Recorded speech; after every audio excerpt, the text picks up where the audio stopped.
Sa mapagpalang araw na naman po sa inyong lahat mga kasisid. Welcome back na naman sa ating YouTube channel. For today's video tuturuan ko po kayo kung paano tayo magtali ng flashlight sa loob ng interior. Dahil yung flashlight natin hindi waterproof. Yan, umpisahan na natin. So ito nga pala yung mga kakailanganin nating gamit. Panali, interior, tapos ito, lente. Pinatabas ko lang to sa paggawaan ng salamin. Yan, tapos interior na magkakasya yung flashlight natin syempre. Yan, umpisahan na natin. First step na gagawin natin mga kasisid, pasok natin tong flashlight sa loob ng interior. Yan, ganyan lang kasimple.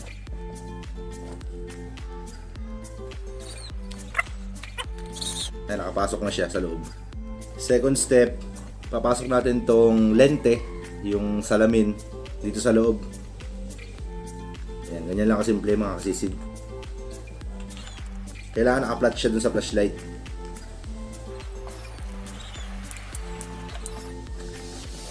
Yan, okay na. Nasa loob na yung lente natin. Ngayon, third step natin, itutupi natin to. Pag ganun. Siguro mga 1 inch.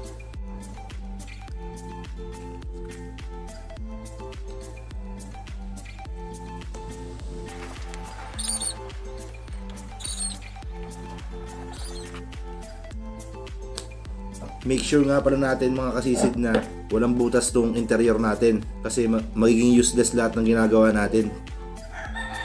Yan. Bali ganito yung magiging itsura niya. Meron siyang space dito na yan, kung makikita nyo. Siguro mga 2mm or 3mm siguro to.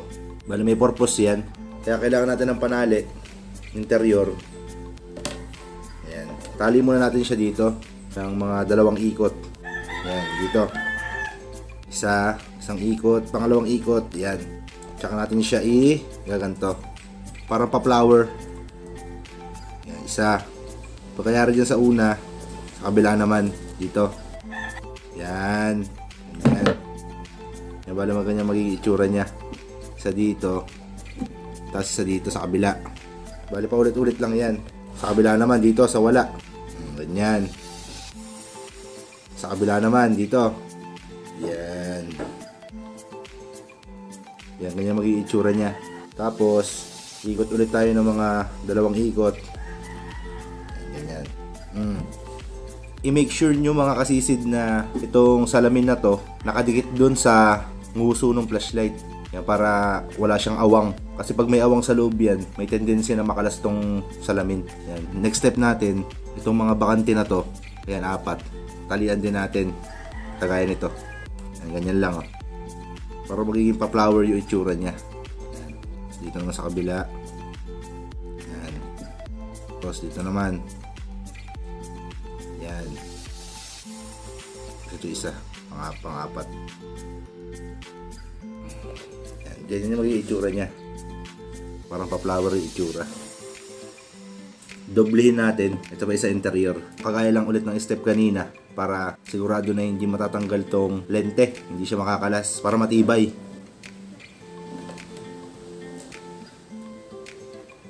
Yan, kagayang step lang kanina. Ulitin lang natin yun. Parang pinatungan lang ba natin.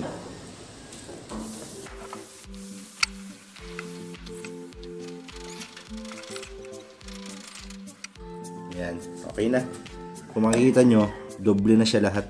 Tagagalawang patong na yan. Ngayon, yung matitirang interior, papalupot na lang natin dito. Paikot. Para matibay.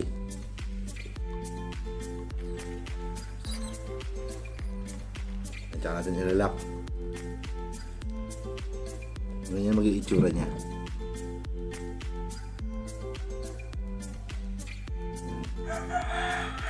Diba? Parang bulaklak lang yung itsura ng tali natin dito.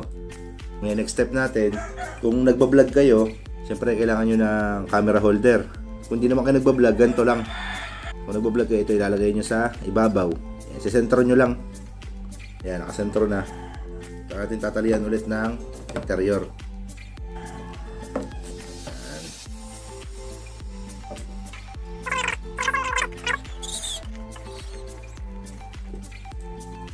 Tapos tali natin, ganyan.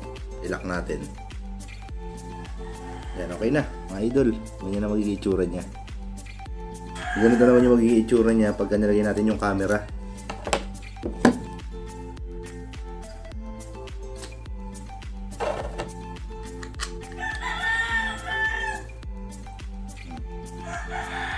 Tapos, sa parteng puwitan naman niya, dito, ganito ang diskarte dyan. Hahanginan nyo muna. Ganito. Ihip, sabay, tiklop. Yung tiklop, ito, hanggang doon sa may hangganan ng dulo ng flashlight. Yan, pagka nakapaan nyo na dito, yan, tiklop nyo ulit ng isang beses pa. Yan, ganyan. Bali, dalawang tiklop. Ito yung dulo ng flashlight natin, o, yan, o. Nakakapa ako. Ngayon, pagka tiklop na ganyan, talian ulit ng interior dito. Make sure nyo na mahigpit para hindi talaga makapasok yung tubig. Yan, bali ganito na. Ilak natin.